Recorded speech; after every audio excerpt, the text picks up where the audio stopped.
When I mention the name L, what kind of face do you picture? Most likely this guy. Fair, reasonable, and the most common answer likely. Another possible image would be this. Same guy, just in a different medium. If you're an extremely hardcore fan, then it's possible that the faces of these two could also pop up, both for being Japanese remakes of the Death Note franchise that follow different stories than the main one. But I'm pretty sure that most of us don't have this version pop in our minds.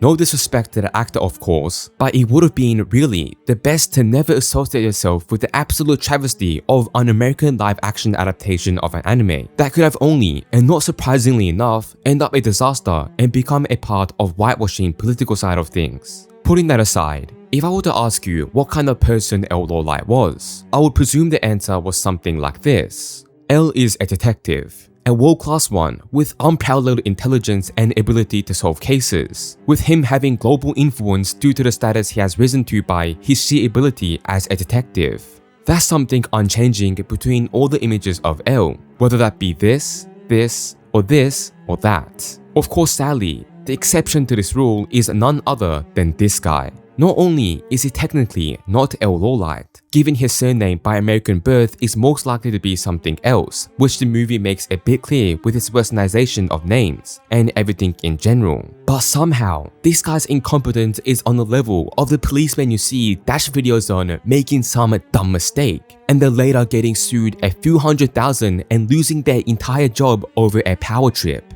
Not the best comparison, but I believe it encapsulates this L pretty well in regards to the very intelligent things he does later in this movie against a dumb Light Turner. Not Light Yagami of course. You'll have plenty of videos discussing how smart L is and everything like that. But have you ever seen an analysis on how dumb L is? If not, welcome aboard. But before that, if you enjoy this type of content, sub up and join the Discord server if you want a chance to talk with me.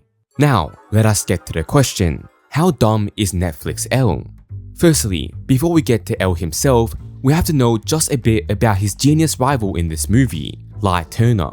A whiny ass simp is about as much of a description he deserves, but going a bit further than that, this Light is not Light Yagami, both by his name as well as his personality. Similar to L, he's sadly a disgrace of a character to the original one in the manga and the anime. Light Yagami is not a perfect genius. Pretty much everyone would agree with me when I say that. But they did not even try to make him seem smart at all. There's times when you can analyze the situation in the original manga and the anime to see that there were some flaws in the moves taken by Light, which I may get into in another video, but even then, all of them were at least done with the purpose of trying to make him seem smart. This Netflix version though, he's basically a simp who had his mother die, so that makes him more sympathetic, but not really, as he's just an annoying brat who got scared for 30 seconds straight when he first meets Luke in the middle of a detention class, and then later decides to kill a bully who'd hit him to the ground just earlier today. Then, while carrying the Death Note in public, inside his school, he gets approached by the girl who was dating said bully earlier,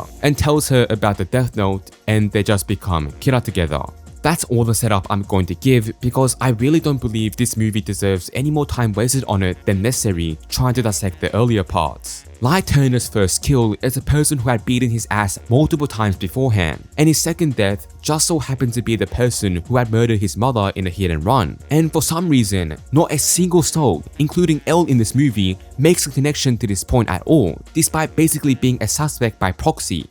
We first see L in the movie in a club. Seems like Light Turner just decided to kill like a dozen workers there for seemingly no reason at all. But that aside, L finds out that Light Turner is in Seattle pretty fast and even recruits his father to aid the investigation. And sadly, the way he concludes Light here is Kira is pretty lackluster, because this dumbass American Light has his first proper kill as Kira be something he did that only available for Seattle broadcast. Something he did to impress a girl, but that is besides the point. L reveals his face to the public and dares Kira to kill him, and after he doesn't, he's able to confirm this theory that Kira required a face and a name to be able to kill the target, bare minimally. Aside from how he could have used a Lind L. Taylor-esque tactic here so that he doesn't actually die in case his theory was incorrect, but L decided to gamble this very early without much idea of who Kira actually was, instead of using a proxy like Taylor, which would have certainly done the same thing and secured his own safety, which is what a rational, world-class detective would do. doing the complete opposite of Lindell Taylor is only the beginning of him just acting irrational, as we'll see soon. And no, I'm not kidding. This is legitimately the final time he does anything even close to the intellectual of an investigator, let alone the greatest investigator in the world, and we'll see. L goes to meet Light in a random restaurant for basically no reason, getting no information out of it aside from establishing himself as a man of quote-unquote principles. He doesn't do checks and only does checkmate. We'll see how long that lasts, by the way, in just a minute. Light just kinda admits his killer, but it's harsh to expect for this version of Light to think from the upper half rather than the lower half of his body. Light gets desperate and thinks he has to kill L because he got humbled in like one conversation and creates a plan for it. He basically planned to use a death note to manipulate Watari, which for some reason is not an alias, but anyhow, to give him L's name over the phone, ask him to find the orphanage where L grew up in and try to identify his real name since he didn't know. Oh, and Watari wouldn't die because there's an exclusive rule in the movie continuity where if you burn a page, the writing won't come true, and of course, it can only be used once. Watari goes missing, no contact with everyone else. How do you think L Lawliet would handle this? Whatever you're thinking about, you're wrong. L has a mental breakdown, having clear signs of an intellectual collapse the moment he learns Watari is missing, and just randomly storms into Light's house, orders a search warrant with multiple men outside of the house, and quite literally tries to attack Light physically when he tries to pretend that he has nothing to do with this, to the point he has to be physically restrained by Light's father and threatens even after being restrained that he will not survive by crossing on the line. Basically maps Light 24/7 with cameras, just because all of this and not the fact that he quote-unquote already knew that Light was killer. If you thought L was supposed to be a rational, immature yet calculated person who does not have the same problem as Light, who had a very large ego, which tended to create problems with his composure at times, then you are wrong. One of the biggest things L had over Light in the original series was the fact that he could always keep his face as he intended. The only time we see otherwise was when L first learned about the existence of the Shinigami and the brief moment right before he died. But for some reason, L in the Netflix continuity has some random parental relationship that seems to make him heavily emotionally reliant on Watari, to the point he doesn't seem like he can even relax without Watari singing him a song in the car. And if you thought this was bad, this is not the worst moment of emotional failure L has either, with a much more funnier one next. Light's plan failed because the page that was supposed to have been burned was missing, so Watari just dies before he can reveal L's name. L learns Watari dies and does something unexpected.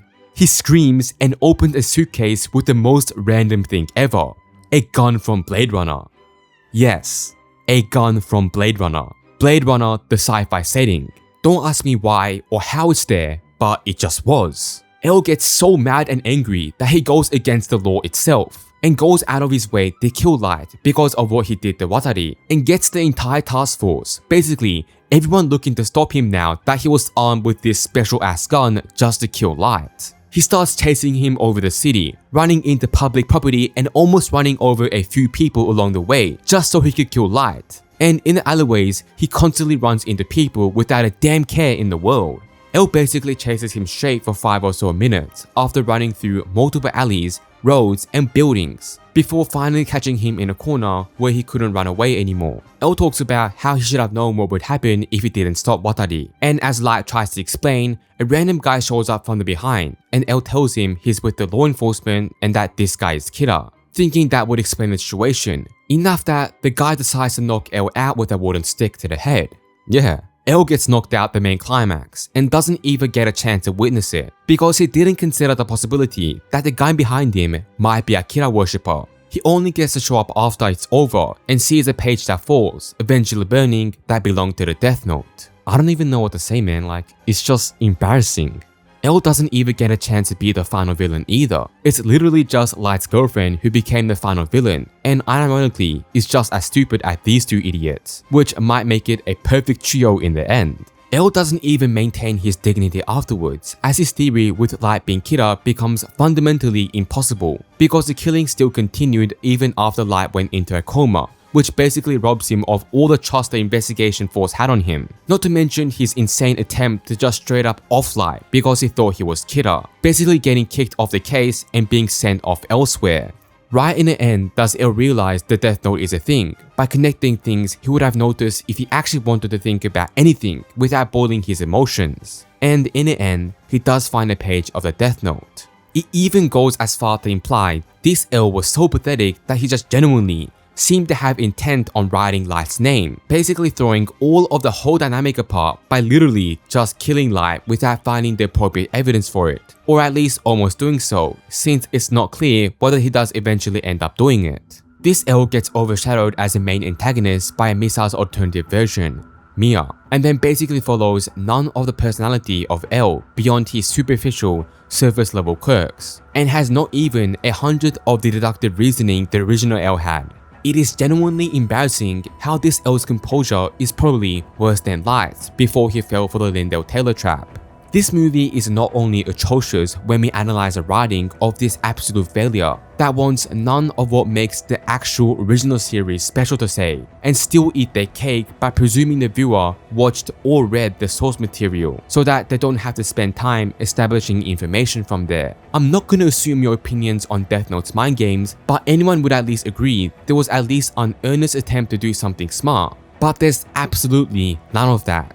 There's not an attempt to give off any intellect by this American version of Light, whose quote-unquote hints of being a smart person are just him doing homework earlier on in the movie and being a total idiot for almost the entire rest of the movie until the end, where he suddenly gains 100 brain cells after having only one for basically the entire movie beforehand. I would like to say it is the fault of L having to oppose this idiot, but it is not sadly that.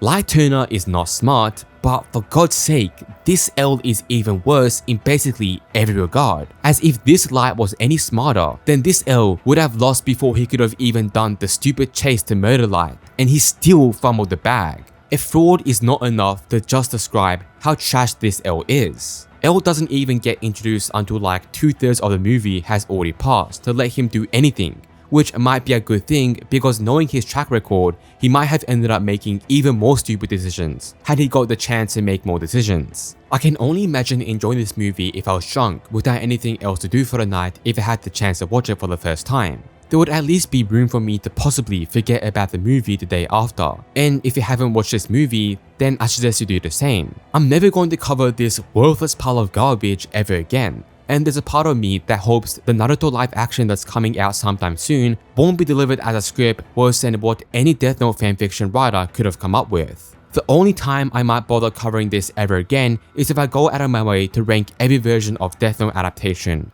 whether that be games, animes, movies, manga one-shots, etc, etc. Well, at least in the end, this version of L gets to survive, and not have a more embarrassing tagline of losing to this version of Light and being killed as well.